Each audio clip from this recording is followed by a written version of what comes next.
안녕하세요, 여러분. 오늘 베르트랑의 역설에 대해 발표하게 된 2학년 최지우입니다. 기계적으로 풀이를 받아들이는 우리의 단순한 학습 방식과는 다르게 학교가 통계에서는 문제를 해결하는 다양한 접근법과 정의가 있습니다. 제가 오늘 논하고자 하는 베르트랑의 역설 또한 접근에 따라 답이 달라지는 모순을 가지고 있다는 유일의 신입니다. 제가 오늘 준비한 목차는 이러합니다.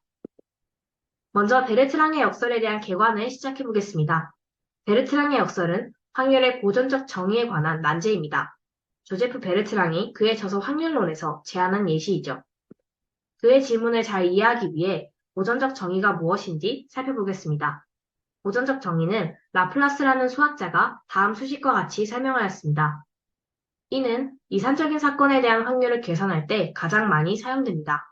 그러나 이 정의는 개개의 경우가 일어날 가능성이 같다는 다소 비현실적인 가정이 암묵적으로 전제되어 있습니다. 이러한 라플라스의 형식적인 정의는 경우의 수가 무한히 많을 때 확률의 본질을 규정하지 못한다는 문제를 가지고 있습니다. 베르트랑의 역설은 이러한 고전적 정의의 한계를 보여주는 대표적 예시입니다. 베르트랑의 질문은 바로 원에 내접하는 정삼각형을 그리고 원에서 임의의 현을 선택할 때 현의 길이가 정삼각형의 한 변의 길이보다 클 확률은 입니다. 베르트랑은 그의 저서 확률론에서 세 가지의 결과값이 다른 해법을 소개했습니다. 첫 번째는 현의 종점을 무작위로 놓는 해법입니다.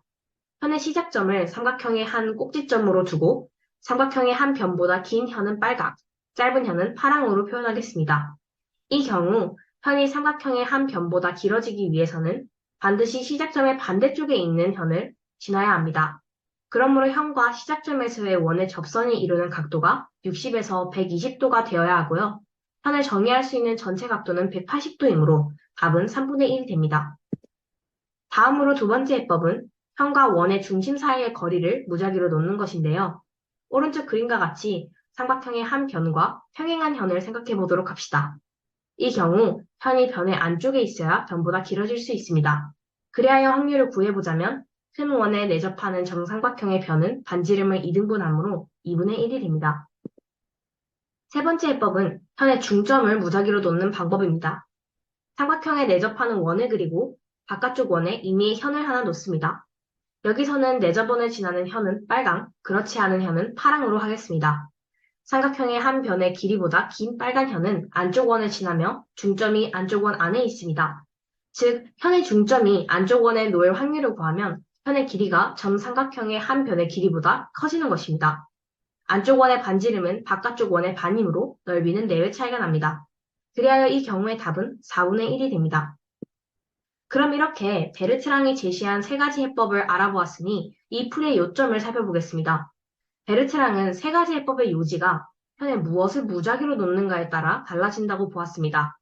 그러니까 임의의 현에 대한 명확한 정의의 부재가 모순을 만들어냈던 것이죠. 현실 세계에서는 신기하게도 현과 원의 중심 사이의 거리를 무작위로 놓는 해법만 성립합니다. 중력이 작용하면서 이 해법만이 통계역학, 가스물리학, 고전역학으로 확률을 구하는 실험에서 특정 물리적 시스템의 변형 불변량을 충족시키는 유일한 솔루션이 되기 때문입니다. 다른 두 해법은 수학적으로는 존재하나 우리가 사는 세상에서는 존재할 수 없는 확률인 거죠. 이러한 상황이 발생하는 이유는 바로 무한한 요소인 점, 선, 면, 각 등이 확률을 정의하는 데 있어서 어려움을 만들어내기 때문입니다. 이는 인간의 직관이 가진 한계와 기하학적 확률을 축소 해석하는 인간의 경향성을 보여줍니다. 우리는 베르트랑이 던진 질문을 통해 그림이나 직관으로 확률을 판단하기 어려우므로 확률의 객체와 임의성에 대한 명확한 제시가 중요함을 알 수 있습니다. 이제 이러한 한계를 극복하기 위해 노력한 로널드 피소로 대표되는 빈도주의와 토머스 베이즈로 대표되는 베이즈 학파를 살펴보겠습니다. 먼저 빈도주의는 직접 시행할 수 있는 통계적 확률이야말로 진짜 확률이며 시행을 무한히 할 수 있을 때 정확한 확률을 계산할 수 있다고 생각했습니다. 그렇기 때문에 빈도주의 학파는 시행 횟수가 한계적이거나 미래에 일어나지 않는 사건의 정확한 확률을 정의할 수 없습니다. 빈도주의 학파의 입장에서는 시행 방법을 반드시 선택해야 하기에 베르트랑의 역설은 정의 자체가 될 수 없습니다. 만약 실험 횟수를 무수히 많이 시행할 수 있다면 세상에서 가장 정확한 확률을 계산해낼 수 있는 이론이지만 실제 실험에 적용되는 외부 요인은 너무나도 다양하기 때문에 이상적으로만 가장 완벽한 확률 계산법이라 할 수 있겠습니다. 빈도주의를 일정 부분 보완하는 베이즈 학파의 확률에서는 반복 시행을 할 수 없는 명제나 상황이라 해도 이것의 믿음의 정도를 확률로 할당하였습니다. 이렇게 객관적이지 않아 보이는 양을 계산하기 위해서는 베이지안 확률이 필요합니다. 베이지안 확률에서는 해당 명제를 판단할 증거가 나타나기 이전에 선언적인 가설로 설정된 확률이 존재한다고 보고 이를 사전 확률이라고 합니다. 그리고 일정한 증거의 취득을 통해 사전 확률의 결과가 나오게 된 원인을 생각하게 하는 역방향의 확률인 사후 확률로 사전 확률의 정확도를 보정합니다.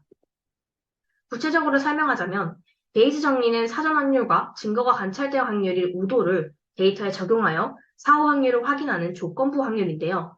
서로 영향을 미치는 사건 A와 B가 있을 때 사건 A가 일어날 확률을 PA로 나타내고 사건 B가 일어났다는 조건 아래에서 사건 A가 일어날 확률은 조건부 확률 PA바 B가 됩니다.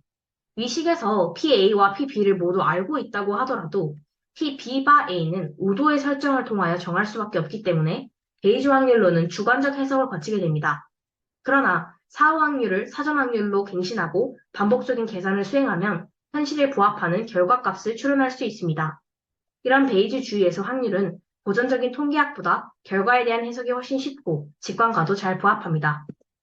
이렇게 오늘 제 발표에서 베르트랑의 역설의 시사점과 이를 보완하는 확률의 정의에 대해 살펴보았습니다.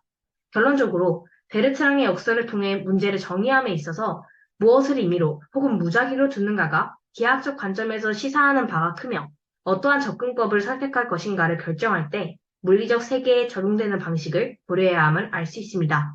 이상으로 발표를 마치겠습니다. 감사합니다.